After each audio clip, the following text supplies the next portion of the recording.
l'histoire du siècle russe et sorte de prophète des temps de détresse, la figure d'Alexandre Solzhenitsyn sera évoquée par Michel Parfenov. Ce soir donc, l'esprit contre la barbarie, l'écriture contre le totalisme rouge, dans le cadre de l'émission Une vie, une œuvre de Michel Cazenave. Première diffusion, le 11 février 2001.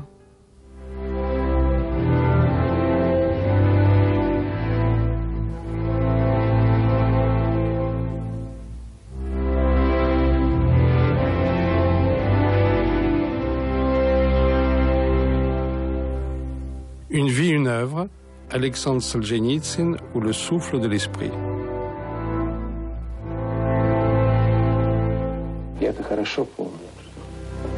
Alexandre Sokourov, je me rappelle très bien que tout le monde se taisait. Natalia Dmitrievna Solzhenitsyn. Oui, c'est bien cela qu'on ne lui pardonne pas. Beaucoup étaient conscients de leur silence. Beaucoup se taisaient, mais lui était reconnaissant de parler pour eux. Il le respecte pour ça, il l'aime. Alors que toute la confrérie des écrivains ne peut lui pardonner, pour la bonne raison que sa parole a rendu leur silence assourdissant.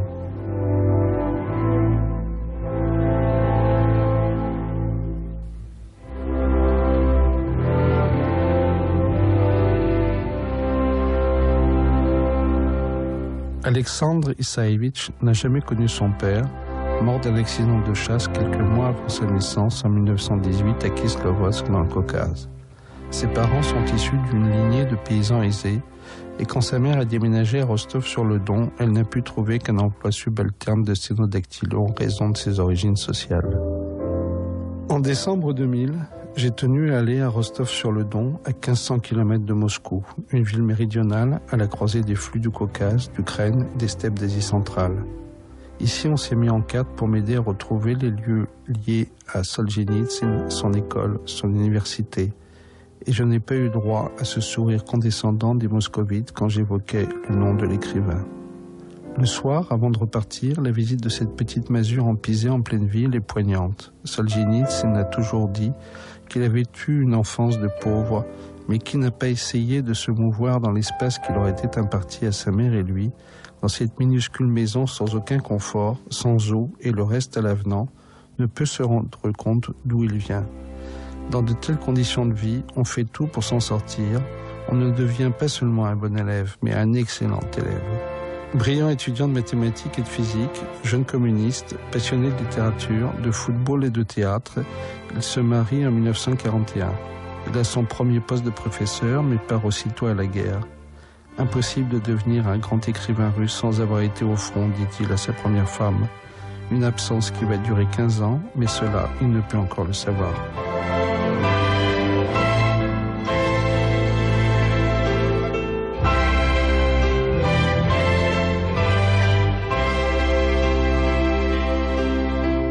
Oui, ça donne vraiment le cafard aux vétérans de la guerre de parcourir la forêt de Khartoum. Je ne me suis pas battu dans ce bois-ci, mais à côté, dans un bois tout à fait semblable.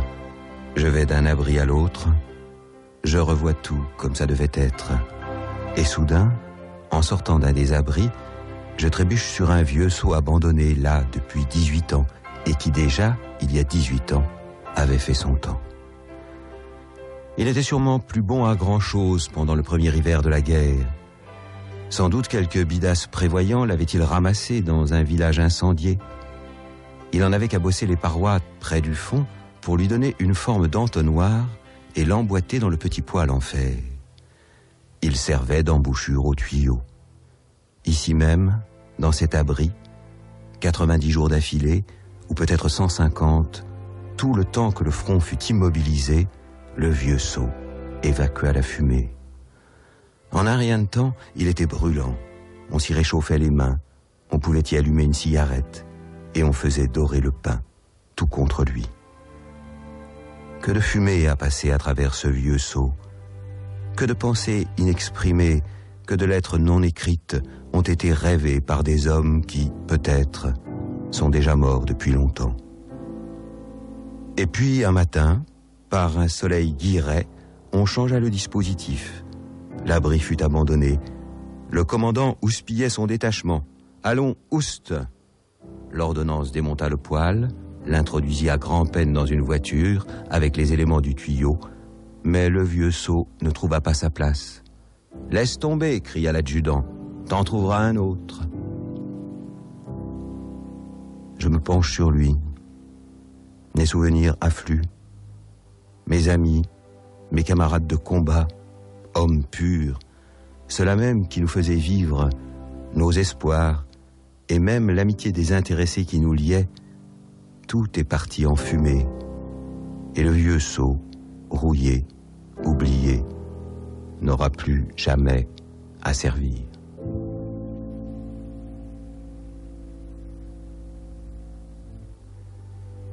En février 1945, on m'a arrêté à cause de ma naïveté enfantine. Je savais que dans les lettres écrites du front, on ne devait pas révéler les secrets militaires. Mais je pensais qu'il était permis de réfléchir.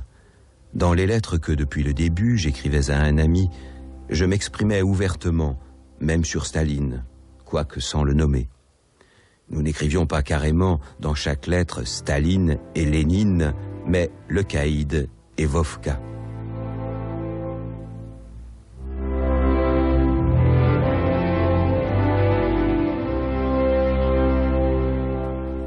Le motif de son arrestation est quand même dû un peu au hasard. Je veux dire, c'est quand même pas.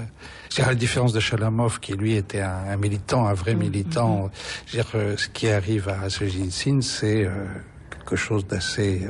Enfin, le hasard, enfin, ou la providence, ou le destin, mais c'est insignifiant.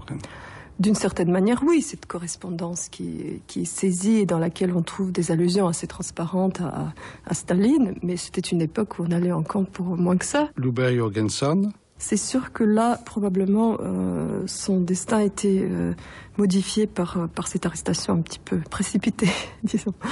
On peut parler d'un engagement communiste. Solzhenitsyn a eu une jeunesse, comme bien d'autres jeunes gens soviétiques, une jeunesse tout à fait candide, c'est-à-dire il ne se rendait pas compte de ce qui se passait. Il avait beau habiter à côté de l'immeuble des organes, disons, d'où parfois des gens se jetaient pour se suicider. Il ne se doutait disons qu'il ne voulait pas entendre, il ne voulait pas voir, comme bien d'autres gens. Et c'est en cela qu'il est reconnaissant au camp, qui lui a ouvert les yeux sur la réalité et où il a pu rencontrer des gens, parce que c'est en camp et surtout en prison d'ailleurs qu'on rencontrait des gens intéressants à l'époque. C'est en prison qu'avaient lieu de véritables cours d'histoire. La prison était un lieu formateur. Ce n'est pas un hasard, c'est Solzhenitsyn. Dans le chapitre consacré à sa première cellule, ce chapitre s'intitule « Premier amour ». Première cellule, premier amour, c'était un lieu tout à fait positif, où il rencontre des gens qui s'affrontent, c'était véritablement un lieu de liberté, la prison. En camp, ça change. C'est très frappant d'ailleurs parce que Solzhenitsyn, qui a dans son œuvre un esprit de collectionneur, on pourrait dire, là, il a tout à fait une occasion rêvée de collectionner des gens absolument extraordinaires. Effectivement, de tous bords, il y a ceux qui ont été prisonniers des Allemands et qui ensuite se retrouvent en camp parce que il ne devait pas y avoir de prisonniers selon Staline, il n'y avait que des traîtres. Donc il voit des gens qui ont pu voir d'autres pays, qui peuvent raconter ce qu'ils ont vu ailleurs. Il y a effectivement ceux qui ont déjà été en camp et qui sont ramenés à Moscou pour un nouveau jugement, disons. Donc effectivement, la prison est un lieu où il s'épanouit d'une façon extraordinaire.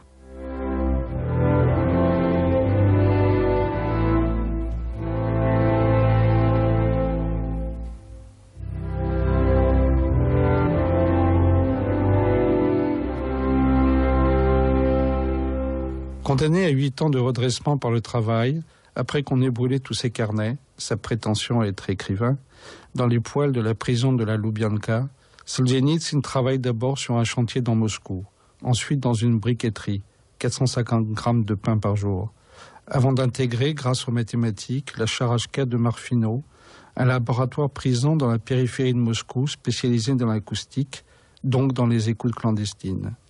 Ce sera le sujet de son roman, Le Premier Cercle. Entre-temps, il a retrouvé la foi. En 1949, il part sans regret pour un nouveau camp, un camp du Kazakhstan, celui décrit dans Ivan Denisovitch. Seule condition pour survivre, échapper coûte que coûte aux travaux généraux où les pertes en vie humaine sont de 80% dans les 2 premiers mois.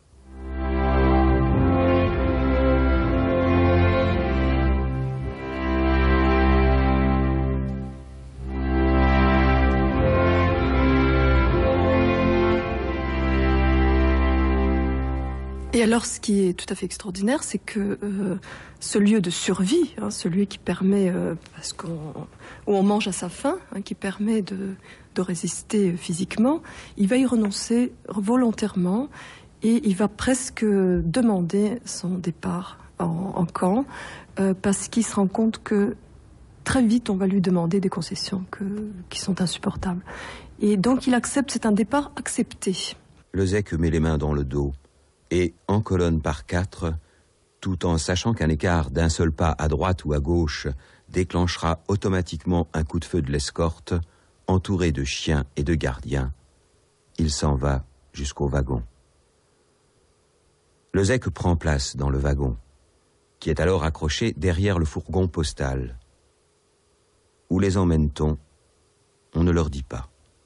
Qu'est-ce qui attend le zec à sa nouvelle destination? Une mine de cuivre, un chantier forestier, ou bien quelque avant-poste agricole où il sera possible de faire cuire des pommes de terre et où l'on peut s'empiffrer des navets réservés au bétail. Peut-être qu'il n'arrivera pas à destination.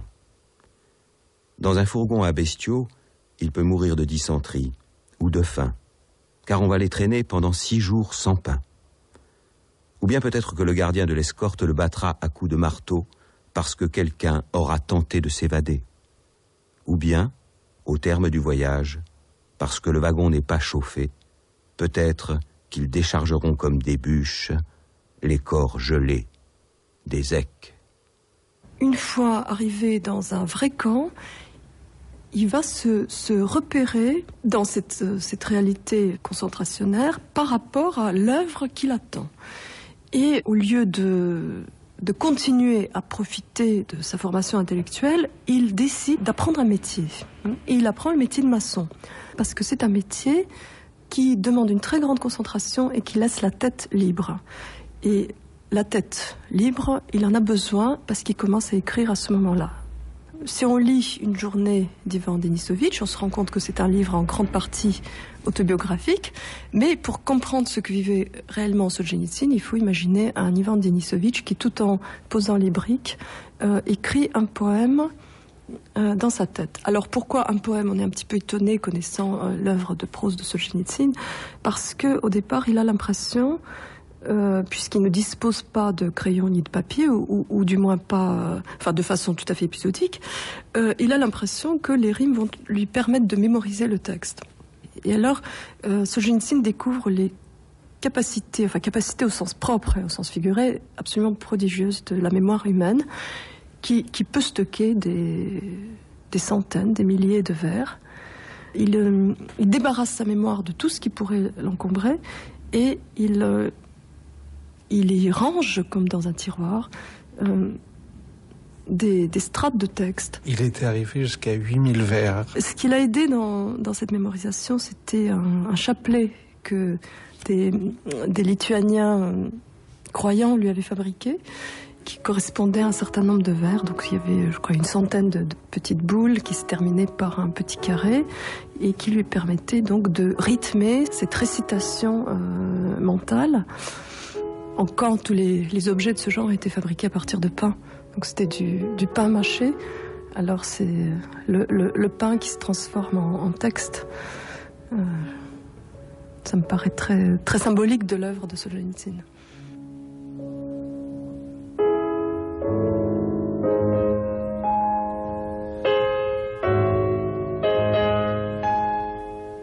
В ту зиму я приехал в Ташкент почти уже мертвецом.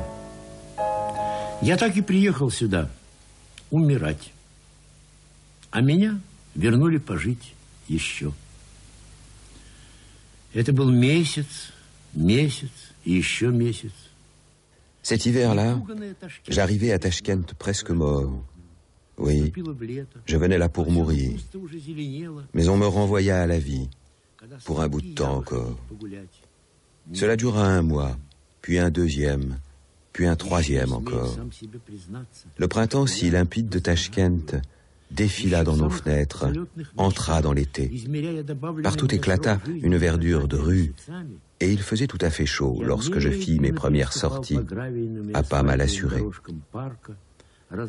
Je n'osais toujours pas m'avouer à moi-même que j'étais en train de guérir, et même dans mes rêves les plus secrets, je mesurais encore le délai de ma survie, non en années, mais en mois. Et je foulais à pas lents l'asphalte ou le gravier des allées du parc qui s'étalait entre les bâtiments de la cité hospitalière.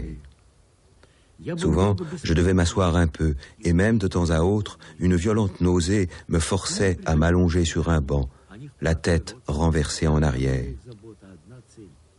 J'étais un malade comme tous les malades qui m'entouraient, et pourtant bien différent d'eux. Mes droits étaient plus réduits que les leurs, et j'étais nécessairement plus muet qu'eux. Eux recevaient des visites, apitoyaient leurs proches, et ils n'avaient qu'un souci, qu'un but, guérir.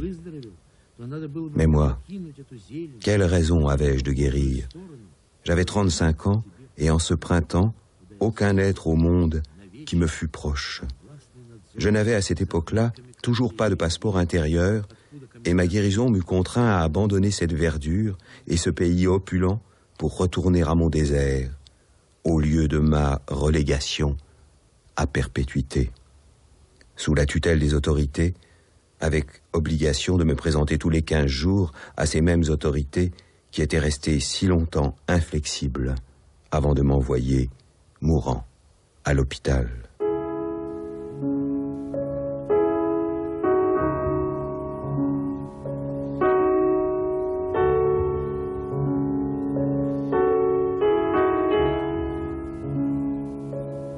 На 184-м километре от Москвы, по ветке, что идет к Мурому и Казани, еще с добрых полгода после того все поезда замедляли свой ход почти как бы до ощупи. Au kilomètre 184, plus d'1 an et demi après, les trains ralentissaient, avançaient comme à tâtons.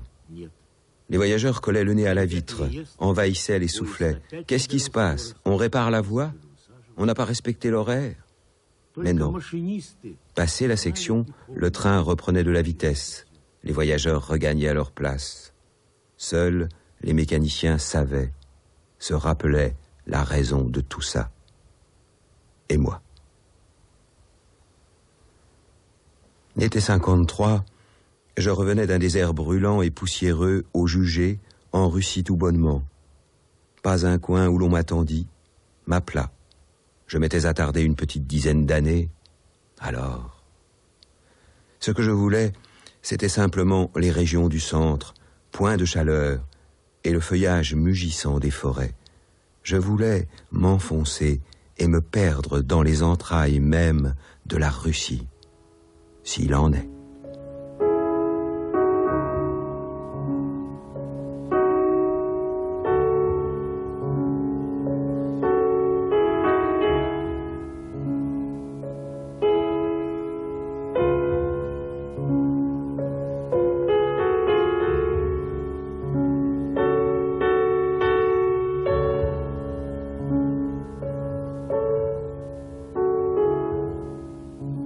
Libéré à la fin de sa peine, mais assigné à résidence à perpétuité au Kazakhstan, devenu instituteur, il écrit comme un forcené dans la clandestinité.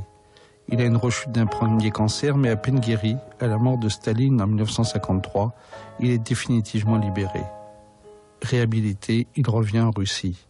Il a commencé le premier cercle, renoue avec sa première femme, qui avait divorcé, et s'est installé à Ryazan, au professeur au lycée de la ville. Il écrit en 3 semaines ce qui va s'appeler une journée d'Ivan Denisovitch, la journée d'un prisonnier du goulag, d'un zèque.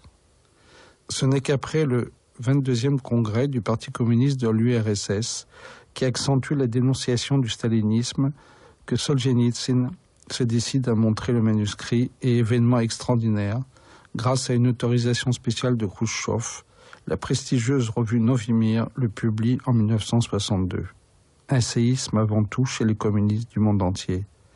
L'écrivain Varlam Chalamov, Outre-Zek et autres écrivains capital lui écrit « Laissez-moi vous rendre hommage, comme à moi-même et aux milliers de gens qui ont survécu, aux centaines de milliers qui sont morts, peut-être aux millions, car ce récit, en vérité, est remarquable et il leur rend vie. »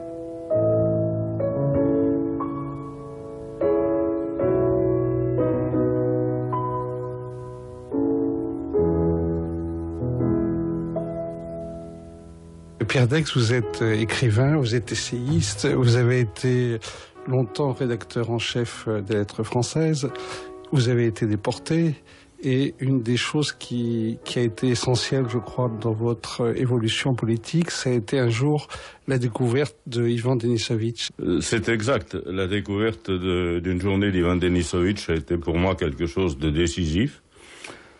Ça s'est passé dans des circonstances assez extraordinaires, parce que quand le livre a été publié en russe à la fin de 1962, ici, les services de l'ambassade soviétique voulaient qu'il y ait une traduction immédiate. Ils semblaient considérer que c'était un document, et donc qu'il fallait le mettre à la portée des lecteurs français dans les plus brefs délais. Et il y avait déjà eu des essais de traduction, et Elsa Triolet a lu le texte dans Novi Mir, et a dit, mais c'est de la folie, parce que c'est pas du tout, c'est pas simplement un document, c'est la grande prose russe, c'est le retour de la grande prose russe, c'est un grand écrivain, et on ne peut pas le traiter comme ça. Et en même temps, elle a regardé les premiers essais, et elle s'est aperçue que non seulement il trébuchait sur la qualité littéraire du texte russe, mais également qu'il n'arrivait pas à cerner les problèmes du camp, les problèmes de ce qui se passait dans le camp d'Ivan Denisovitch. Et c'est là que, brusquement, elle m'a confié la traduction. Bon, moi, j'ai un bagage tout à fait élémentaire de russe. Il était évidemment impossible que je songe à traduire un texte de cet ordre, mais elle a arrangé avec deux spécialistes qui me faisaient un mot à mot.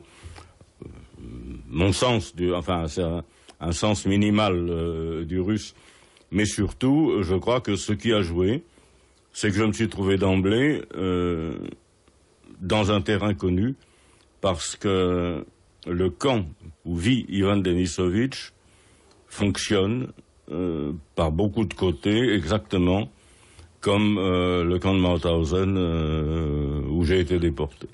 Et ça a été pour moi non pas tellement un élément de surprise qu'un élément, à l'époque déjà, en 1962-63, de confirmation de ce que j'avais pensé, c'est-à-dire de la parenté entre les deux systèmes. J'entends de la parenté entre le système des camps nazis moyens, Mauthausen, Buchenwald, dans quelle que soit leur échelle, et les camps du Goulag, évidemment en mettant de côté Auschwitz et l'extermination des Juifs qui appartiennent à un autre monde.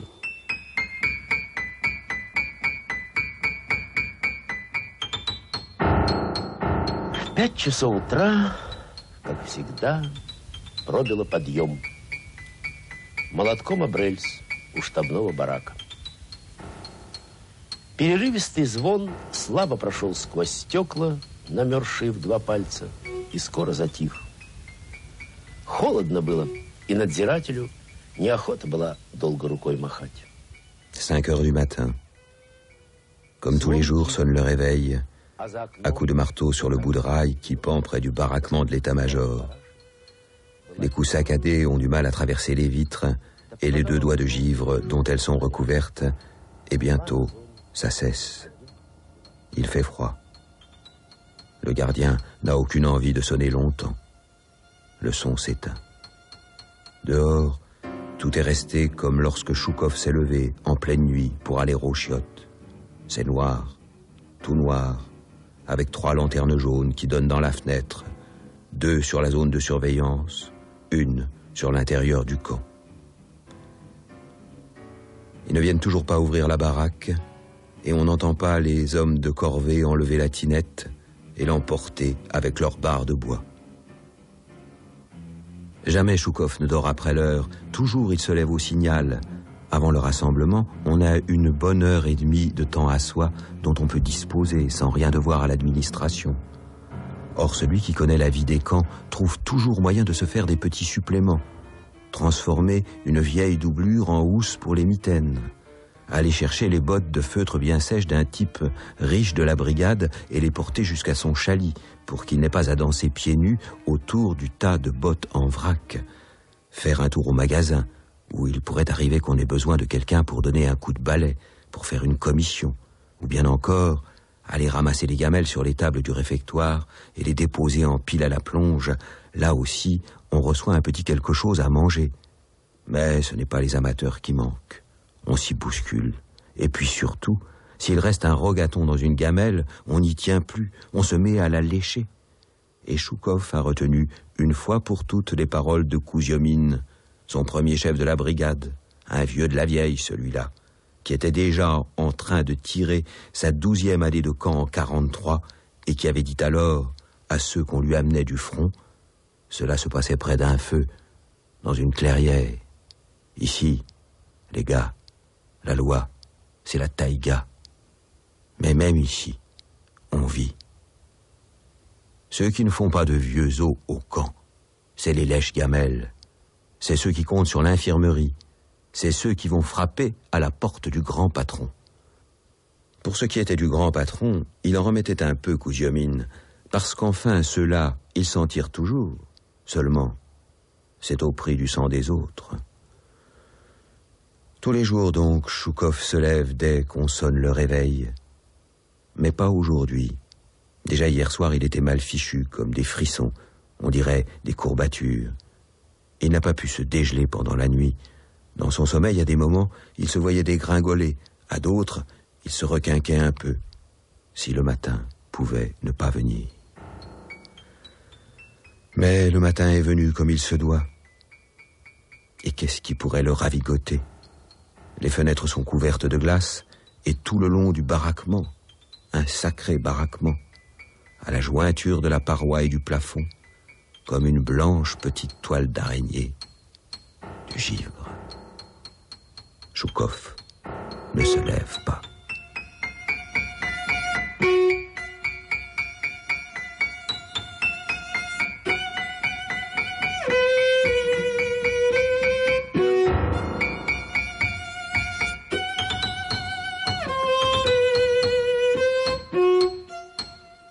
Vous niez à cette époque l'existence des camps en Union soviétique. Non, je ne niais pas l'existence des camps, je niais qu'il puisse s'agir de camps de concentration, ce qui revient au même. Votre préface, qui, je ne sais pas si on s'en est bien aperçu à l'époque, même aujourd'hui, je l'ai relu il y a très peu de jours, après, même quand on se rappelle des polémiques récentes du livre noir du communisme, et quelque chose de quand même tout à fait scandaleux pour un communiste, et pour les communistes de l'époque encore plus, et pour tous les gens de gauche. Oui, mais c'est très étonnant, mais c'est comme ça. Il s'est trouvé que, avec retard par rapport à ce qui se passait en Union soviétique, il y a eu dans le Parti communiste français, entre 1961 et 1964, pendant les dernières périodes de la vie de Thorez, un effort de déstalinisation. Nous avons en quelque sorte bénéficié avec retard des ouvertures qui s'étaient faites à Moscou et qui avaient permis de reconsidérer la période stalinienne, à tel point que ma traduction d'une journée d'Ivan Denisovitch, enfin le livre de chez Julliard, a été vendue à la vente du livre marxiste 1963, avec une scène que je raconte dans mes mémoires, où Thorez a inauguré cette vente en me tenant par le bras, en me disant « Tu as rendu un grand service au parti, c'est ce dont nous avions besoin, etc. » Il n'y avait que moi qui savais qu'il ne s'agissait pas d'une journée d'Ivan Denisovitch, mais d'une anthologie de la poésie du Moyen-Âge que je vendais en même temps. Mais ça, c'était l'atmosphère du Parti communiste de cette époque. Et ça n'aurait plus été possible, disons en 67-68, parce que là, il y avait eu, sous l'effet d'ailleurs du regel soviétique, un certain regel dans le Parti communiste français.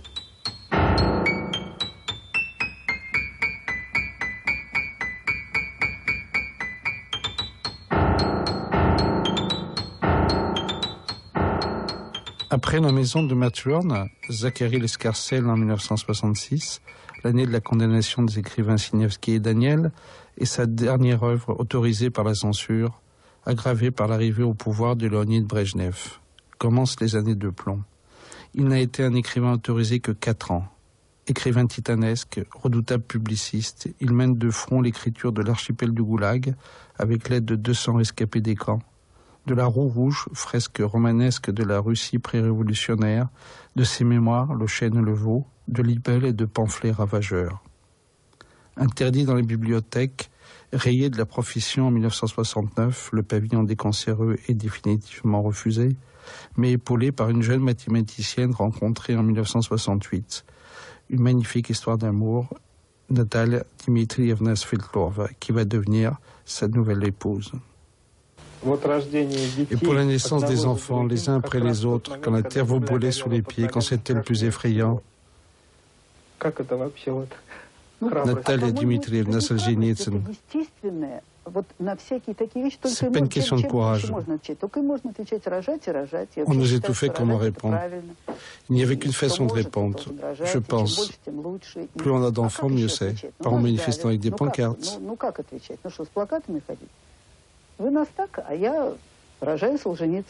Eh bien, moi, je faisais des petits Solzhenitsyn. Il trouve refuge dans la dacha de Rostropovitch. C'est là qu'il apprend en 1970 qu'il a le prix Nobel. Il devient, avec Andrei Sakharov, la figure emblématique de la dissidence.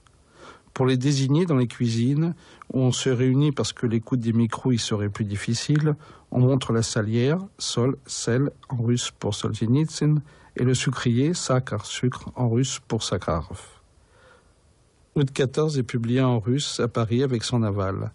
La traque du KGB s'intensifie, les sbires cherchent la faille et finissent par la trouver en la personne d'Elisaveta Voronyanskaya, qui a dactylographié l'archipel et en a gardé une copie. Au bout de 3 jours d'interrogatoire, cette femme de 70 ans craque, révèle la cachette et se pend, ou est pendue, en rentrant chez elle. Bouleversé, Solzhenitsyn a joint Paris.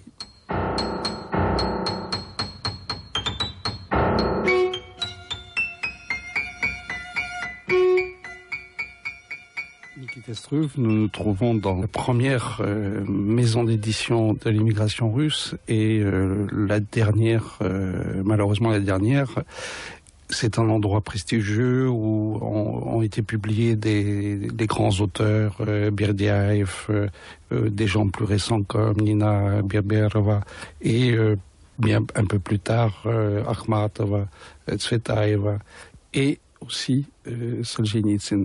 Est-ce que vous pouvez nous dire comment se sont établies les premières relations avec Solzhenitsyn et comment il s'est trouvé que le premier livre publié en Occident ait été publié chez vous? C'est le premier livre avec son plein accord, si vous voulez, avec un contrat signé avec lui, parce que ses œuvres commençaient à se diffuser dans ce qu'on appelle le samizdat, l'auto-édition des manuscrits, donc c'était un peu incontrôlé. Et puis m'est arrivée une lettre de lui, évidemment par les canaux secrets, me demandant de publier août 14, le premier volume de son immense épopée sur la Première Guerre mondiale et la Révolution, qui m'a étonné, si vous voulez, d'une certaine façon. Pourquoi s'est-il adressé à nous? Nous avions déjà publié certaines de ses œuvres avec un accord plus ou moins tacite. Mais là, c'était déjà une collaboration, je dirais, officielle et régulière. Alors sans doute c'est parce qu'il avait été un lecteur à la fois assidu et plutôt enthousiaste d'une revue que nous publions ici, qui s'appelait la Revue du Mouvement Chrétien Russe, et qu'il trouvait précisément correspondre, je dirais, aux besoins intellectuels et spirituels de la Russie de ces temps-là, les années 70. C'était exactement 1970. Et c'est ainsi qu'il nous a confié alors une tâche un peu plus rude, un peu plus dangereuse, à la fois pour lui et un tout petit peu pour nous, à savoir l'archipel du Goulag. Donc nous en connaissions l'existence en Occident, prêts à le publier dès que le signal en serait donné. Le signal en a été donné et autour du 25 décembre, le livre était déjà, le premier volume de l'archipel du Goulag était publié. Et ça a été cette immense explosion, je dirais, dans le monde entier, que ce livre qui fait époque. Le 28 décembre 1973, à Peredelkino, dans la datcha de Tchoukhovski, où se trouvait depuis l'automne mon nouvel ermitage hivernal, pendant ma pause coutumière pour le casse-croûte de la mi-journée, à l'écoute de la BBC de midi, j'eus la surprise d'entendre que le premier volume de l'Archipel était sorti en russe à Paris. Surprise pour la date, je l'avais demandé et l'attendais pour le 7 janvier, la Noël orthodoxe. J'entendis et ne me ronchai pas. Et ma fourchette continua de porter le chou à ma bouche. À Moscou, avec tous mes proches, j'avais le sentiment de vivre une fête, et nous passâmes ainsi la soirée. Et quelle libération! Je m'étais caché, je m'étais dissimulé, je l'avais porté jusqu'au but. Le voici déchargé de mes épaules, et à l'endroit qu'il faut, ce caillou écrasant, notre larme pétrifiée. Est-ce que vous pouvez nous préciser un peu dans quelles conditions artisanales tout ça s'est passé? Artisanal, oui, parce que nous nous sommes mis avec mon épouse à corriger les épreuves pour qu'il y ait le moins de personnes au fait et au courant. Solzhenitsyn nous avait demandé d'essayer d'imprimer le livre dans une imprimerie de province éloignée dont on ne saurait retrouver la trace. Moi, ça me paraissait très difficile, surtout en caractère cyrillique, en langue russe. Et au contraire, j'ai demandé à notre imprimeur habituel. Le directeur de cette imprimerie était Léonide Liffard, le frère de l'illustre Serge Liffard. Je l'ai mis bien sûr au parfum, pas immédiatement, mais il a très vite découvert qui était l'auteur, bien sûr. Et la chose s'est produite quand même, je dirais, sans aucune fuite, ou presque sans aucune fuite. Et nous avons réussi à créer un effet de surprise, y compris pour les services secrets soviétiques. Juste un tout petit mot sur donc, le frère de Serge Liffard. Vous savez, c'était quelqu'un qui avait une destinée assez exceptionnelle. Il a fui l'Ukraine au moment de la collectivisation, il était officier de l'armée de l'air soviétique et il s'est posé avec un appareil en Perse. Et il a choisi la liberté à ce moment-là. Alors, il a continué ici à exercer le pilotage au début, mais surtout il a servi les intérêts de son frère. Ensuite, il s'est mis dans l'imprimerie russe. Et en effet, pour lui, la publication de l'Archipel du Goulag, ça a été la grande affaire de sa vie. Quand Solzhenitsyn est venu, donc une fois expulsé de Russie, d'URSS, il est venu à Paris un an plus tard et il est allé voir l'imprimerie, un peu étonné d'ailleurs. Que cette imprimerie soit une pétodière pleine d'employés, etc. Mais il a rencontré monsieur Léonide Liffard et Léonide Liffard a éclaté en sanglots qui ont duré une bonne dizaine de minutes. Et c'est pas quelqu'un que j'ai vu pleurer. Mais pour lui, c'était la grande affaire de sa vie. C'est une espèce de rédemption de toute sa destinée, complexe du reste. Et il a demandé que le moment où il sera inhumé, on place un exemplaire de l'archipel du Goulag, ce que nous avons fait bien sûr.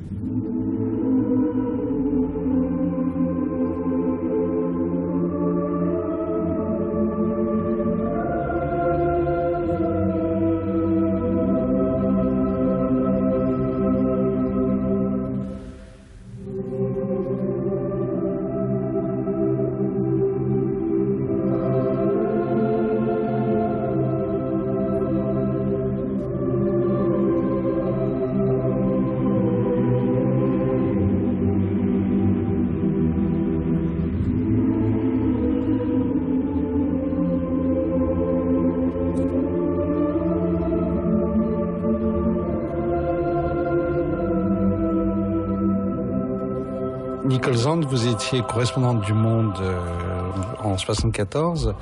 À Moscou, 73-77. 73-77 à Moscou. Solzhenitsyn a été expulsé le 11 février 1974.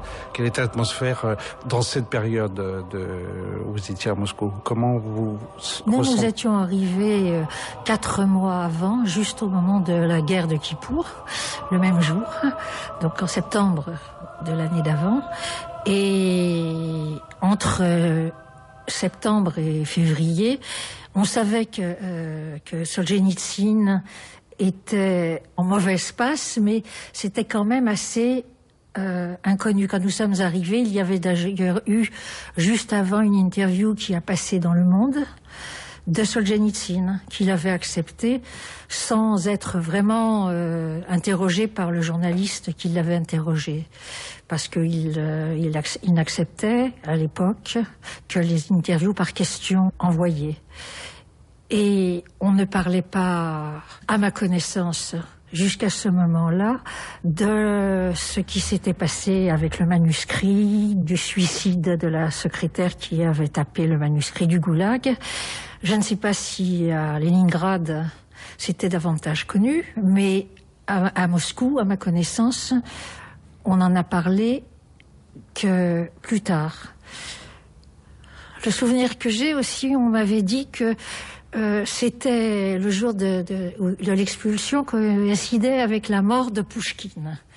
Finalement, on était quand même novices en Russie. On savait qu'il y avait un Solzhenitsyn qui existait quelque part, qui avait publié officiellement quelques années avant, qui ne publiait plus. Quand vous avez su que l'archipel du Goulag était paru, enfin le premier tome était paru à Paris, quel effet ça a fait à Moscou? Est-ce qu'on a pensé aussitôt que c'était très très dangereux pour Solzhenitsyn, que ça allait avoir des conséquences énormes sur sa vie? Est-ce que oui.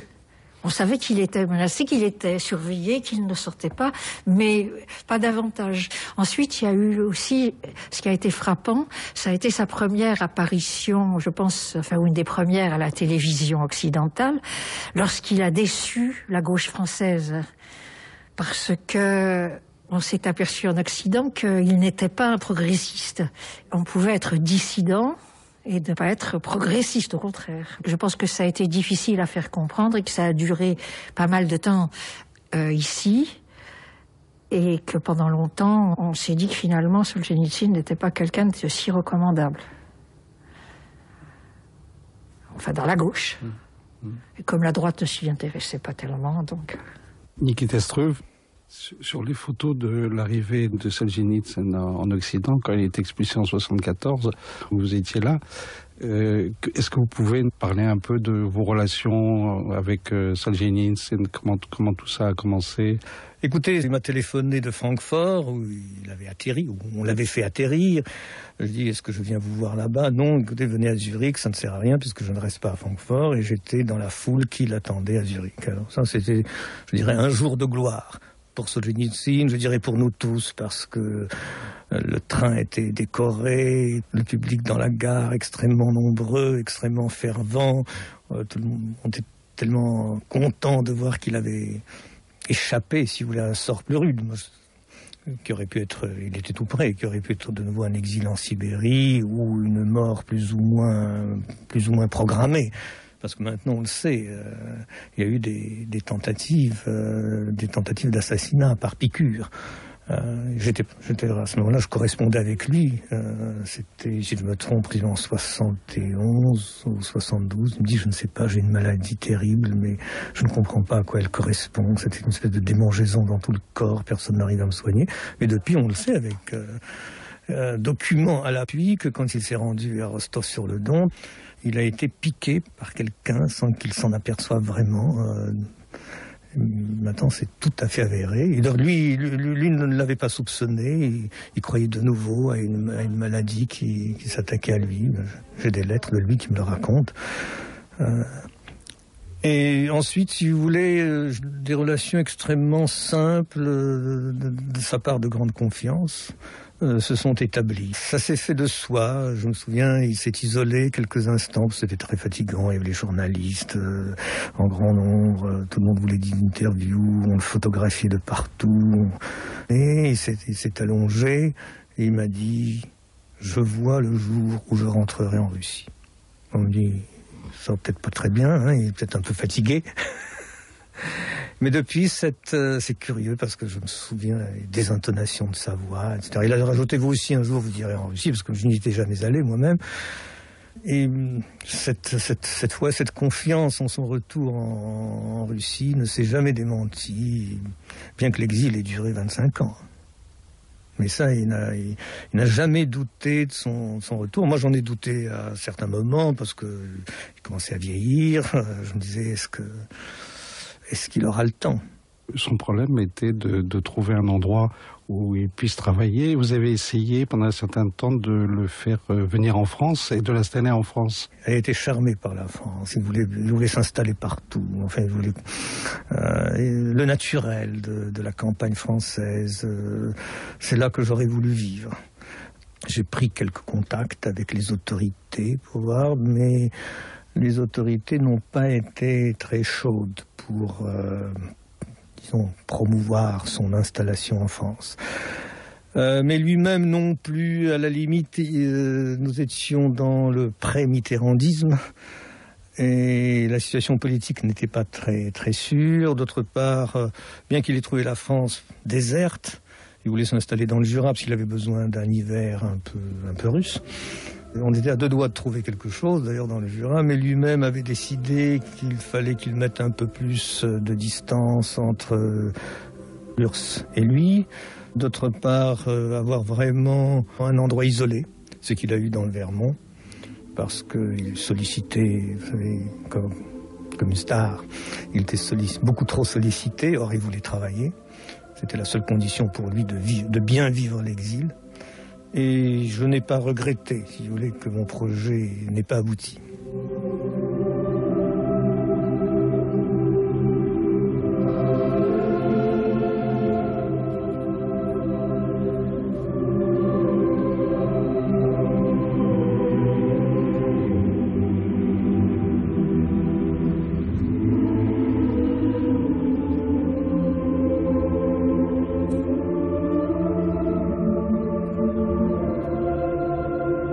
André Glucksmann, la parution de La cuisinière et du mangeur d'hommes date de 75, donc un an après la parution des premiers tomes de l'archipel du Goulag.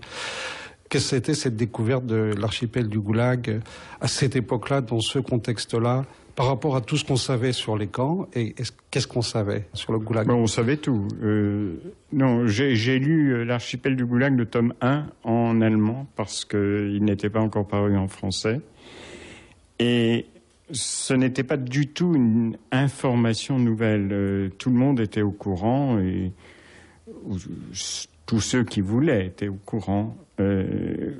15 ans auparavant, les Temps modernes, la revue de Sartre avait publié déjà des documents où on comptait à peu près 10 millions de victimes du système concentrationnaire, comme on disait pas encore Goulag.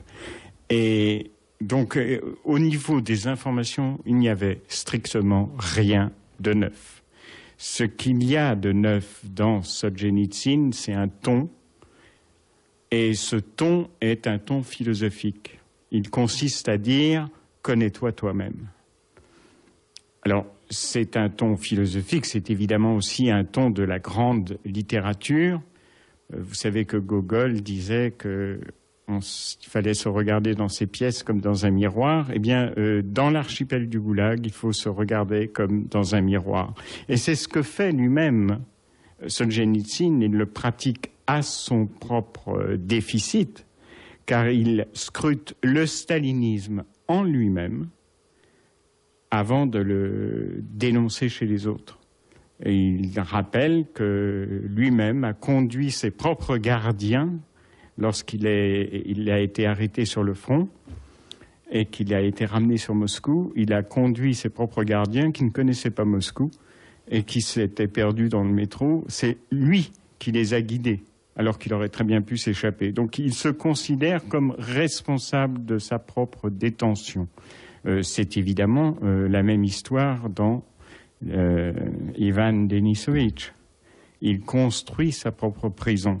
Et c'est cela, le nouveau de l'archipel du Goulag, c'est l'intelligence de la situation qui fait que le lecteur se sent responsable, pas simplement de sa lecture, mais de ce qui se passe dans le livre, c'est-à-dire de ce qui s'est passé pendant une cinquantaine d'années dans la grande Union soviétique, c'est-à-dire le plus formidable, le plus sensationnel, le plus long système concentrationnaire du XXe siècle. Я помню тот Ванинский порт и вид парохода угрюмый, как шли мы по трапу на борт в холодные мрачные трюмы.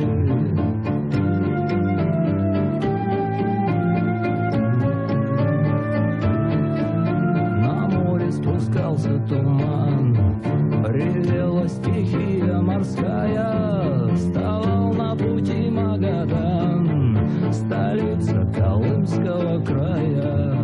Pierre Daix, Solzhenitsyn a continué à être présent dans votre itinéraire et politique et intellectuel. Et il y a un grand moment quand même qui est en 74, l'apparition de l'archipel du Goulag. Vous participez à une émission de la télévision avec Pivot et Jean Daniel. Et là, on s'aperçoit de nouveau qu'il y a une réticence tout à fait profonde sur la compréhension de ce qu'est le régime stalinien, ce qu'était le régime communiste. Et là, vous intervenez, et je pense que là il y a un grand moment pour vous aussi de... Très évidemment, parce que d'abord, cette émission de 1975 a été ma première rencontre physique avec Alexandre Solzhenitsyn. Et ça a été quelque chose je crois, d'extrêmement émouvant pour moi. Et de surcroît, je me suis trouvé dans une situation que je n'avais pas imaginée, c'est-à-dire que ce serait à moi d'ouvrir la discussion sur le Goulag, alors que Jean Daniel, par exemple, s'efforçait d'aiguiller Solzhenitsyn sur la chute de Saïgon qui était contemporaine, Et c'est moi qui ai ramené la discussion sur le Goulag. Et je dois dire que j'étais assez fier de l'avoir fait. Moi, ce qui m'émeut beaucoup, c'est cette conversation en allemand d'un ancien, de ce qui étaient les rescapés des camps nazis et rescapés des camps soviétiques. Et vous dites très bien que vous commenciez... Chacun de nous deux pouvait continuer les phrases de l'autre sur le camp. C'est vrai, parce que Solzhenitsyn avait été obligé d'établir son exil en Allemagne. C'est-à-dire, il avait vécu chez Boll et tout, et donc se retrouvait à avoir repris le maniement de l'allemand. Et moi, évidemment, mon russe ne me permettait pas de parler avec lui, et ça a été quelque chose d'extrêmement fort. Ça reste un des souvenirs capitaux de ma vie. Si aux intellectuels de Tchekhov, qui passaient leur temps à essayer de deviner ce qu'il adviendrait dans 20, 30 ou 40 ans, on avait répondu que 40 ans plus tard, dans la Sainte Russie, on torturerait les inculpés pendant l'instruction.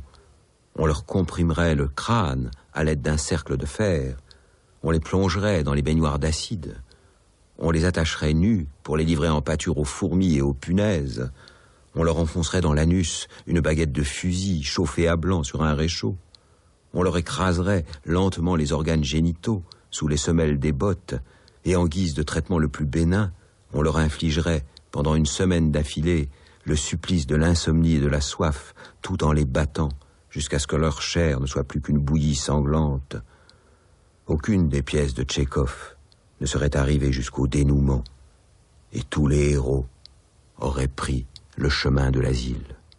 Ce qu'il fallait accuser, ce n'est pas tellement le gardien de camp, celui-là on le connaissait, le capot, ni Staline, il avait déjà été dénoncé il y a longtemps par Khrouchtchev, ni le régime qui de toute façon ne plaisait plus et n'attirait plus. Ce qu'il fallait dénoncer, c'était notre propre surdité, notre propre aveuglement, celui qui avait duré pendant 20 ans, 30 ans, 40 ans, 50 ans, et en France, sans qu'il y ait terreur, par auto-conviction, auto-intoxication. C'est cela qu'il fallait viser. Bon, alors, évidemment, moi, j'étais assez jeune, donc j'avais très peu participé à tout cela, bien qu'ayant participé, mais erreur d'adolescence, ça ne me coûtait moins de m'en rendre compte qu'à des gens qui étaient plus âgés, évidemment. Mais ce que j'en ai conclu, c'est que ce qui nous rendait sourds et aveugles, c'était notre propre idéologie. Et notre propre idéologie à l'époque, c'était pas l'amour de Staline, c'était pas, comme on disait, le culte de la personnalité. Ce n'était même pas l'amour des galons que nous n'avions plus depuis bien longtemps. C'était quoi? C'était le marxisme à l'époque. C'était une idéologie qui nous disait peut-être l'Union soviétique n'est pas bonne, mais alors la Chine est bien. Peut-être la Chine n'est pas bien, mais alors Castro est bien. Et finalement, plus tard, j'étais en Éthiopie, au milieu d'une famine organisée par le dictateur communiste, comme la famine en Ukraine avait été organisée déjà par Lénine et ensuite par Staline. Et j'étais au milieu de cette famine et il y avait des opposants à la dictature communiste. Et ils me disaient qu'ils étaient socialistes. Alors je leur disais, mais quel socialisme? Évidemment pas le russe, pas le cubain, qui était du côté du dictateur sanglant de Mengistu. Et alors le chinois, non, c'est pareil. Et alors lequel? Et ils m'ont répondu, l'albanais. Et alors là, j'ai compris tout à coup. C'est parce que de l'Albanie, ils ne connaissaient strictement rien. Parce que l'Albanie était une page blanche, c'est pour cela qu'ils la choisissaient, parce qu'ils pouvaient rêver tout à loisir, étant donné qu'ils n'avaient pas de démenti, puisqu'ils n'avaient pas d'information. Alors, je crois que ces rêves bleus de l'idéologie, c'est ceux-là qui ont crevé, en quelque sorte, sous la poigne, sous la plume de Solzhenitsyn. C'est pas l'information, c'est notre propre investissement sentimental, tripal, dans l'avenir radieux, dans le chemin, la voie et le chemin du communisme, fut-il anti-stalinien, fut-il anti-chinois, fut-il anti-castriste, il y avait toujours un autre communisme, le vrai, le pur, le bon, et c'est cela que Solzhenitsyn nous invite à remettre en question. Et c'est pour cela que j'ai écrit La cuisinière et le mangeur d'hommes, mais après avoir écrit un petit article dans l'Observateur qui résume mon propos, qui était titré « Le marxisme rend sourd et aveugle ».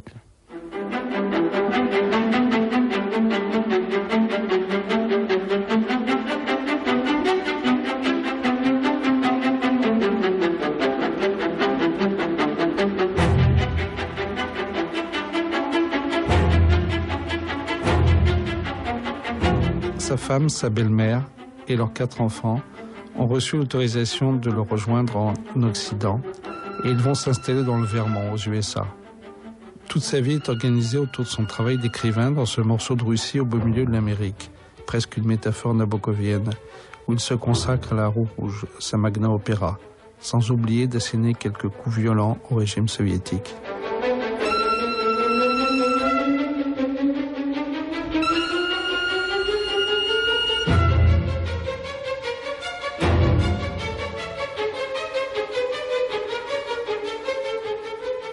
Anne Koldéfi, vous êtes une des traductrices de La Roue rouge. C'est une œuvre énorme, énorme avec un H, comme pourrait dire Victor Hugo.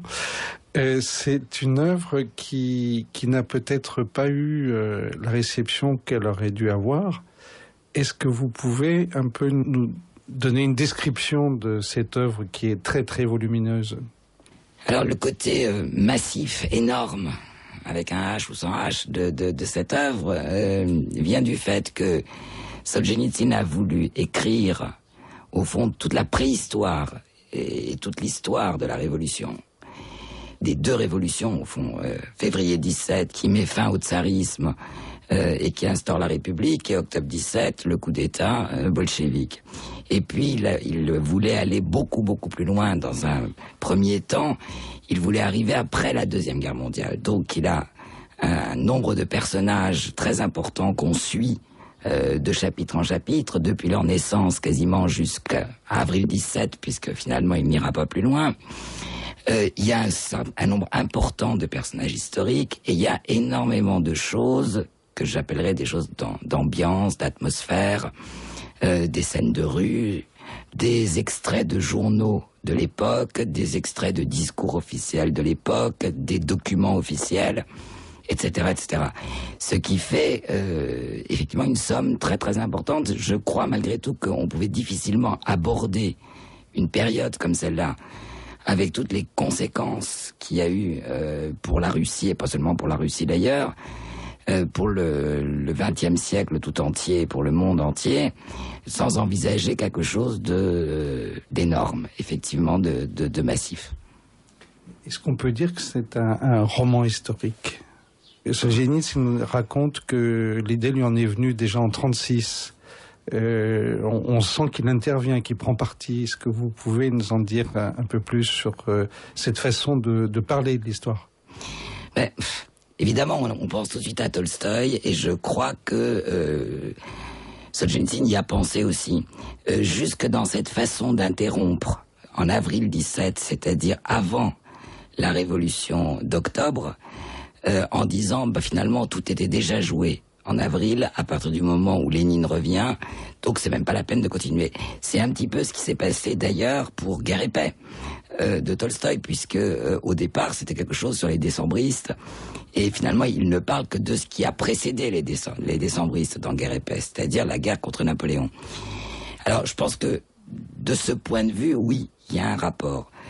On a beaucoup parlé à tort ou à raison, et je pense quelquefois avec raison d'ailleurs, de Solzhenitsyn égale Tolstoï, Solzhenitsyn égale Dostoïevski, Solzhenitsyn égale je ne sais qui. Je crois que c'est un faux débat. L'écriture de Solzhenitsyn est véritablement quelque chose qui lui appartient en propre, d'une part, et d'autre part, il y a un problème qui se pose toujours et qui, à mon avis, n'est jamais résolu pour les œuvres de Solzhenitsyn, en tout cas ses œuvres majeures, comme La Roue Rouge, comme L'archipel du Goulag, c'est le problème du genre. Sania se cacha derrière un gros arbre, aux aguets, et il le vit. C'était lui, l'homme aux cheveux blancs, l'homme à la barbe blanche, avec sa longue chemise russe à ceinture étroite, plus bas de taille qu'il ne l'aurait dit, mais si semblable à ses portraits qu'il crut en avoir la berlue. Tolstoï avait une canne à la main. Il regardait à ses pieds. Sa canne soudain se coinça. Il s'arrêta et, près d'une minute, resta immobile, à fixer le sol au même endroit. Il repartit. Sa tête pénétrait tour à tour dans l'ombre épaisse du matin et dans la lumière du soleil. La casquette en toile qu'il enserrait lui faisait alors comme un nimbe resplendissant. Il fit ainsi le tour du rectangle, puis recommença, passant dans l'un des coins, tout à côté de Sania. Alors, la témérité cognant à grands coups dans sa poitrine, il sortit dans l'allée, à bonne distance, pour que Tolstoï ne fût pas saisi à l'improviste. Il ôta sa casquette de collégien, qu'il devait porter toute l'année, jusqu'à ce que son père lui eût permis d'aller à l'université, et resta planté là, muet. Tolstoï avait vu. Tout en s'approchant, il regarda la casquette ôtée bas, la chemise non réglementaire, boutonnée sur le côté. Il fit une pause. Que de soucis sur son visage. Son front en restait tout plissé. C'est pourtant lui qui dut saluer le premier son adorateur muet. « Bonjour, collégien. » Lequel des deux venait voir l'autre? Qui des deux cherchait l'autre? Comme s'il eût entendu Dieu le Père en personne, Sania, la gorge sèche, répondit faiblement « Bonjour, Léon Nikolaïevitch. » Solzhenitsyn a un intérêt immense pour tous les écrivains russes du début du siècle. C'est quelqu'un qui est visiblement fasciné par un Zamiatin. C'est quelqu'un qui est tout à fait intéressé par Platonov aussi. Biely, Boris Pilniak, il en parle moins, il n'empêche qu'il a quand même écrit un article sur lui. Et puis on sent qu'il y a une influence. Le titre même, La Roue Rouge. Oui. Alors le titre La Roue Rouge, Michel Heller suggérait, et j'avais posé la question à Solzhenitsyn qui était resté relativement vague. Peut-être qu'il voulait pas vendre ses secrets aussi.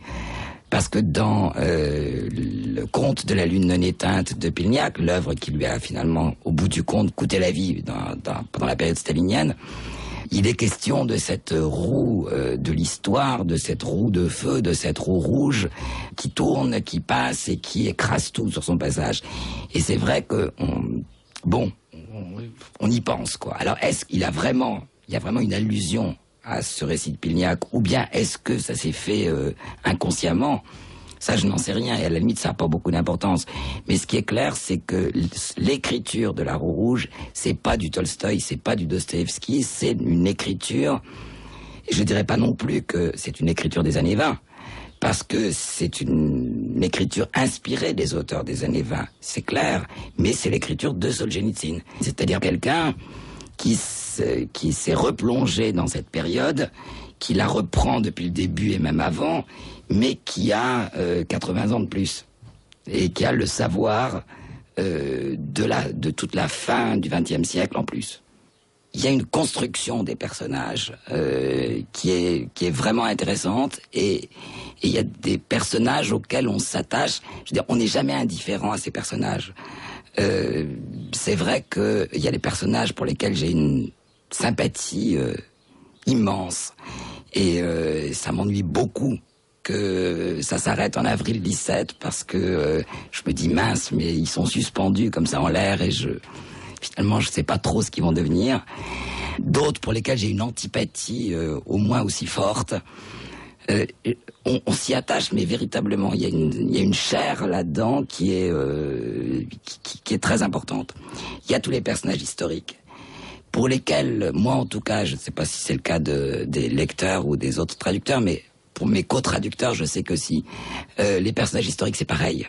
Alors évidemment, on en a une vision qui est celle de Solzhenitsyn, donc forcément subjective et forcément passionnée. Parce que c'est quelqu'un de très passionné. Mais ça fonctionne vraiment bien. Je sais par exemple que j'ai traduit plusieurs chapitres concernant Kerensky. Il est d'une méchanceté absolument effroyable avec Kerensky, et en traduisant ces chapitres-là, on a une espèce de jubilation à cause de cette méchanceté qui est peut-être tout à fait injuste. Il n'empêche que ça fonctionne bien. Et puis alors, il y a évidemment, moi, quelque chose qui me passionne absolument. Bon, il y avait toutes les scènes, dans les premiers volumes, toutes les scènes sur le front, parce que c'est quand même pendant la guerre. Il y a toutes les scènes à la Douma, maintenant. Il y a toutes les scènes aux soviets, des députés qui commencent à être très puissants et de plus en plus insistants au mois de mars. Et puis, il y a les scènes de rue. C'est vraiment difficile à traduire, mais c'est passionnant, parce que c'est une écriture complètement... je vais dire cinématographique, ce qui paraît une banalité, et ça l'est d'une certaine façon, mais dans l'écriture de ces chapitres-là, c'est pas banal du tout. C'est-à-dire qu'on a l'impression que c'est pas Solzhenitsyn qui écrit, qu'il y a une caméra qui a été mise quelque part et qu'on a filmé tout ce qui se passait. C'est complètement visuel. On a presque l'impression qu'il n'y a pas de mots. Ça paraît assez stupide ce que je suis en train de dire, mais on a l'impression qu'il n'y a pas de mots, que ce sont des images en mots uniquement, et que c'est complètement neutre, qu'il n'y a pas d'auteur humain derrière. C'est une écriture qui, avec des ruptures, avec exactement comme si, il y a un moment quelque chose qui passe devant la caméra, et puis après ça disparaît du champ de la caméra, on passe à autre chose, et tout ça fait des ruptures d'une brutalité absolument terrible, et en même temps ça donne une vision que moi j'ai rarement vue chez un écrivain. Et ce qui explique aussi l'énormité de l'œuvre, c'est que les 4 volumes, qui sont absolument énormes, chacun de mars 17, représentent au fond quelques jours de la révolution de février et mars 17. Parce qu'il reprend le moindre petit événement, souvent il s'agit d'une petite manifestation, d'un rassemblement, d'une réunion, il le reprend sous plusieurs angles, par plusieurs bouts, vu par un officiel, vu par un des personnages de fiction, vu par la presse, vu par autre chose. C'est-à-dire essayer de cerner ce qui se met complètement au plus près, ce qui s'est passé à ce moment-là et pourquoi ça a été aussi dramatique, important, fatal pour la Russie. Zoom avant. Des soldats par petits paquets discutent entre eux, jetant des coups d'œil par-dessus leur épaule, lorgnant çà et là l'Astoria. Un ramas est visible de diverses unités. Les uns portent des fusils, d'autres des bâtons, plus 4 ou 5 matelots. Mouvement de tête en direction de l'hôtel. Par endroits, des rangées de fenêtres illuminées, d'autres sont plongées dans l'obscurité. Celles du bas, les vitrines, sont toutes sombres. Nouveau coup d'œil. La place vide, à demi enténébrée. Et rien que des paquets de soldats aux aguets, en vis-à-vis des 2 façades de l'Astoria. Oui, oui, c'est toi qu'il nous faut. Et c'est le signal, un geste de la main, un coup de sifflet strident avec 2 doigts, et l'on se précipite des 2 angles à la fois. D'où qu'ils viennent, tous sont armés de fusils, de gourdins, de barres à mine, larges, de plus de 2 hauteurs d'hommes, terminés par un arrondi, des trucs qu'on ne sait si c'est des fenêtres ou des portes, avec des vitres d'un seul tenant, sans lumière on voit mal à travers. Qu'est-ce qu'il y a là-dedans, hein? Avec quoi que tu vas y aller? Avec le dos de ma crosse? Si!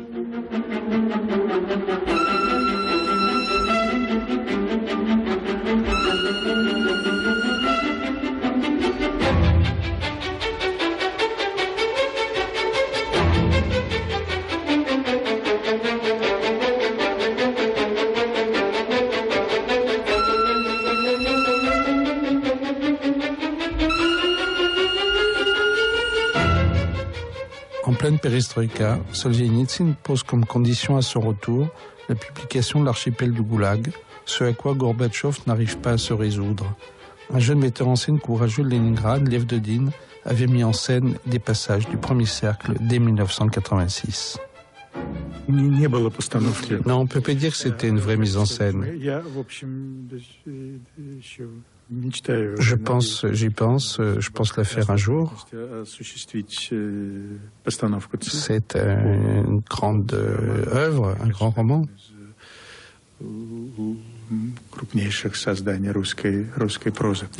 Un grand moment de la prose russe. Si je ne me trompe pas, c'était en 86-88, et c'était un spectacle sur la prose qui ne devait pas droit de citer.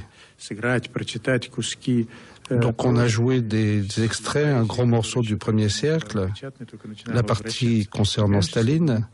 C'est la première fois qu'on jouait Solzhenitsyn en Russie.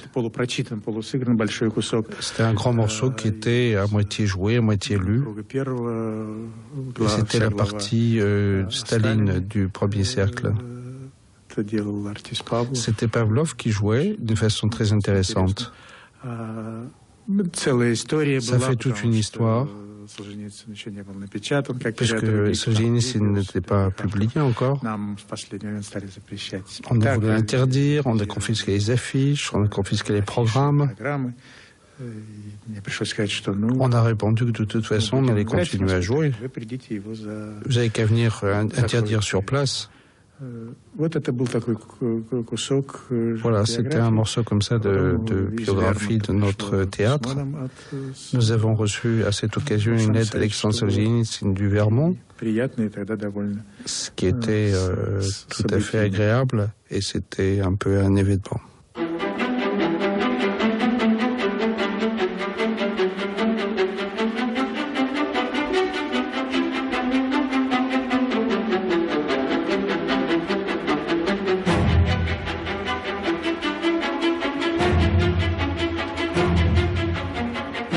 Après la chute du communisme, dont il a été un des artisans, on lui doit l'universalité du mot goulag.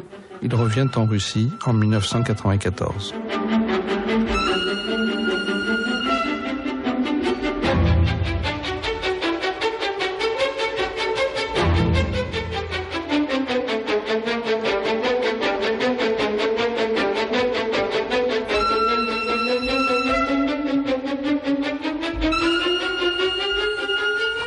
de son retour en Russie, je suis allée jusqu'à Vladivostok. Nikolzand. Je suis arrivée d'ailleurs par hasard, après que l'avion ait fait 2 fois l'aller-retour depuis Khabarovsk, Vladivostok, parce que à cause, je ne sais quoi, du vent, finalement, notre avion est arrivé, d'Aeroflot est arrivé en même temps que le sien de l'Alaskan Airlines, mais je l'ai aperçu et à ma connaissance, il n'a pas parlé aux journalistes et c'était sa femme qui venait parler aux journalistes. Ce qui était frappant, c'est qu'il voulait tout voir. L'université, les universitaires, les gens du port, la ville, il était partout, tout le temps. En prenant des notes, en rencontrant à la fois les officiels, qui étaient à ce moment-là plutôt gorbatcheviens, à ce moment. Les ingénieurs, les universitaires, ils prenaient des notes. On avait l'impression qu'il allait faire un gros ouvrage sur ce retour en Russie et sur sa vision de la Russie. Et son fils, c'était assez émouvant parce qu'il parle l'anglais avec un vrai accent de ricain. Et je me souviens c'était pas la première fois qu'il venait en Russie, il était déjà venu avec sa mère pour la maison, pour d'autres choses, mais quand je lui avais demandé qu'est-ce qui vous a le plus frappé dans ce pays, il a dit tout le monde parle ma langue de la maison. My home language. Et l'accueil des gens, comment ça se passait? C'était uniquement de la curiosité ou c'était le grand écrivain qui revenait, c'était Tolstoï? C'était un peu ça. Le grand écrivain, le dissident, l'interdit, et les gens qui l'accueillaient, qui l'attendaient, alors soit dans les lieux où il se rendait, soit à la gare. C'était pas des foules monumentales, mais il y avait quand même beaucoup de monde et il a beaucoup parlé. C'est un très bon orateur. Il parlait très très bien et les gens étaient, oui, quand même enthousiastes. J'ai souvenir de l'arrivée à Khabarovsk où il y avait à la gare, sur le quai, devant la gare, beaucoup de monde et il était, oui, il est partout. On est allé voir des paysans dans différents endroits, dans un ancien kolkhoz qui n'était plus kolkhoz et où il a déjeuné dans une famille où l'homme avait été au goulag. Ils s'étaient pas rencontrés, mais donc c'est un sujet de conversation certainement. On avait demandé à la meute qui suivait de le laisser un peu tranquille, donc ne pas être présent jusqu'à une certaine heure. Il était aussi très irrité quand même par les mesures de sécurité. Mais partout où il allait, à ce moment-là, donc 94, il y avait beaucoup de monde, beaucoup de jeunes. Ça pouvait être des salles de théâtre où il apparaissait dans un décor d'ailleurs avec des chaises un peu tchécoviennes comme ça, lui, sa femme, la table, les sièges de rotin, en fait quelque chose d'un peu étrange et les gens se pressaient, beaucoup de jeunes. Je me souviens parce que c'est à Khabarovsk que j'ai découvert que pour les gens de l'Extrême-Orient russe, leur Amérique à eux, c'est le Japon. Et ces jeunes, pour la plupart, n'apprenaient pas l'anglais, mais le japonais, et parfois l'allemand. Et parce que le rêve, c'était d'aller au Japon.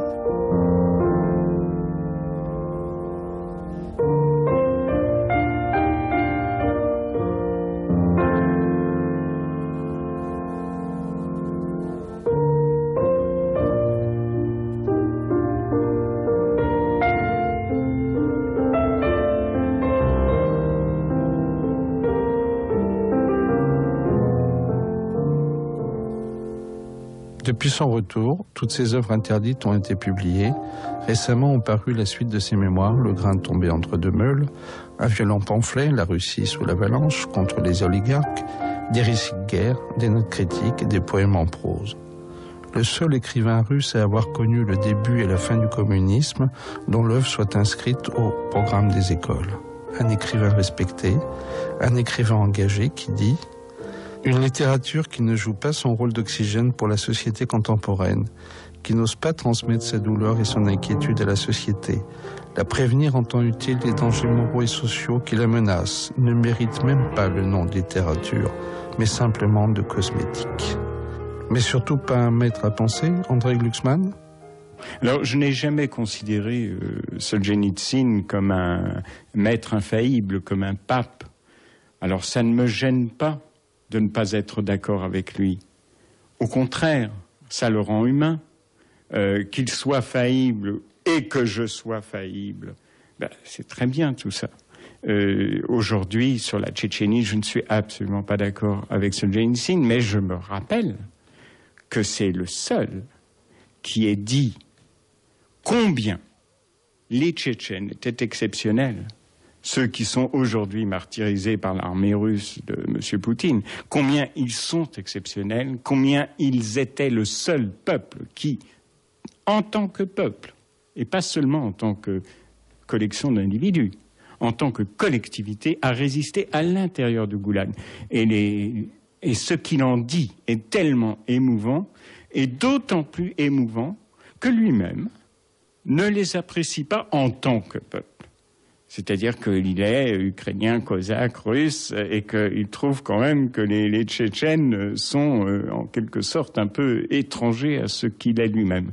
Mais, avec cette grandeur qui le caractérise, ce qui l'apprécie chez les Tchétchènes, c'est qu'ils ont résisté à Staline sans jamais plier. Et vous savez que c'était le peuple, le plus grand peuple, c'est pas le seul, mais c'est le plus grand peuple, le plus nombreux, qui a été déporté entièrement par Staline et Beria en 1944, et que probablement un tiers, un cinquième est mort dans les quelques jours de la déportation, d'autres sont morts là-bas, parce qu'ils ne comprenaient pas, parce qu'ils s'attendaient à être libérés, ils s'attendaient à une erreur.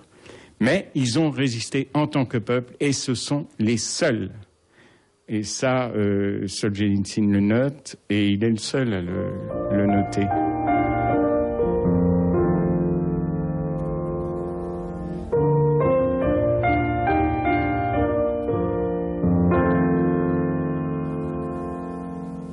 À mesure que la Russie s'affaiblit et s'enfonce dans le chaos, l'Occident civilisé cache de moins en moins ses intentions à notre égard, et certains ennemis jurés de la Russie les ont exprimés avec la plus grande franchise. La Russie n'a pas sa place sur la carte du monde. On a réussi à dilapider et à brader la Russie, mais plus terrible encore. D'où nous est venue cette tribu cruelle, bestiale, ces cupides rançonneurs qui ont accaparé jusqu'au nom de nouveaux Russes, qui se sont engraissés avec tant de délectation et de chic sur le malheur du peuple. Plus funeste que notre misère est ce déshonneur ostensible, cette vulgarité dépravée et triomphante qui se sont infiltrés dans les couches supérieures du pouvoir et que vomissent sur nous les téléviseurs. Ou encore ces killers si faciles à soudoyer. Dieu merci, il ne s'est pas trouvé de mots russes pour les désigner. Au cours de ces 4 dernières années, j'ai beaucoup voyagé en Russie. J'ai observé, j'ai écouté, et je puis déclarer, si vous le voulez, sous serment, non, notre esprit est encore bien vivant. Pourvu qu'on sauve l'âme de notre peuple, et tout sera sauvé. L'esprit est capable d'infléchir l'orientation de tout processus, fût-ce du plus désastreux, et de nous écarter du bord de l'abîme.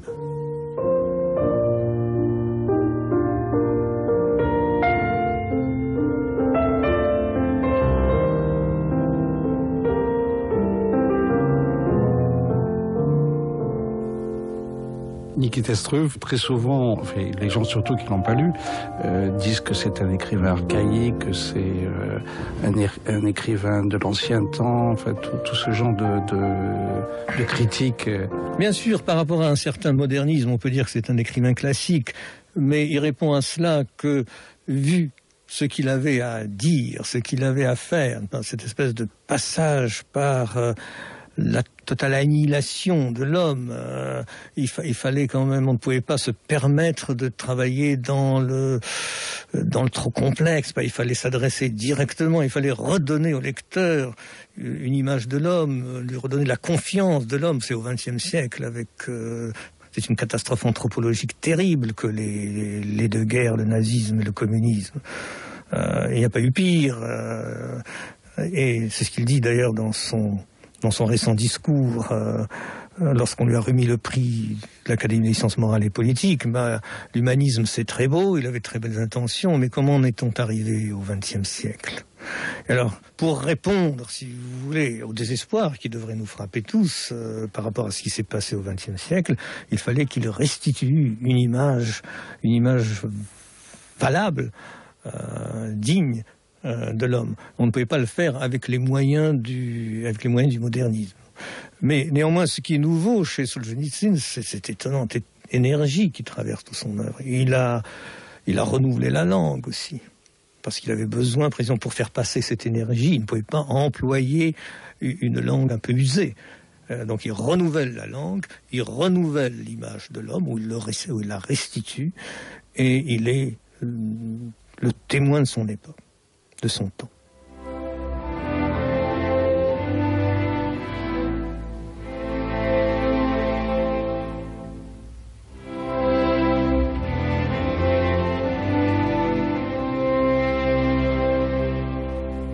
Уже публично сказал, я считаю, что спасение погибающей страны не может начинаться с государственной символики.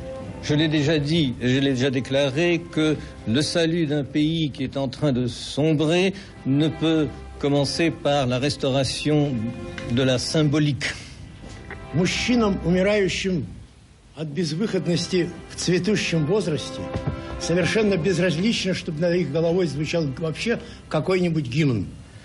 Les hommes qui meurent parfois dans la fleur de l'âge par désespoir, il leur est égal quel sera l'hymne qui sera chanté au-dessus de leur tête. Миллионам, которые тонут в нищете, никак не поможет двуглавый орел.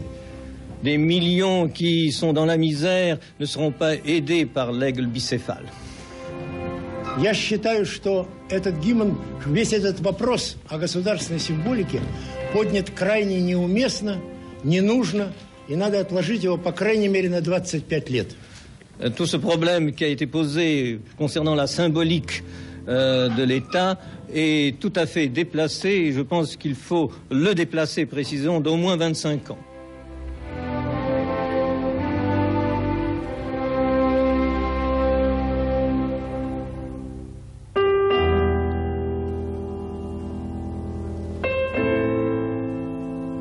Une vie, une œuvre, Alexandre Solzhenitsyn ou Le souffle de l'esprit, par Michel Parfenoff, avec Pierre Dex, écrivain, Anne Koldefy et Luba Jorgensen, traductrice, André Glucksmann, philosophe, Nikita Struve, éditeur, Nicole Zand, journaliste, Lev Dodin, metteur en scène.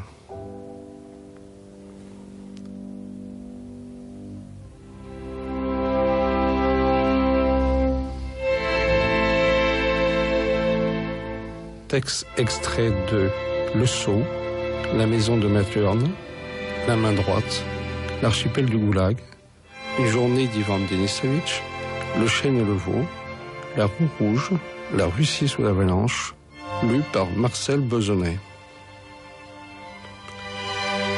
Avec les voix de Natalia Dmitrievna Solzhenitsyn et Alexandre Solzhenitsyn,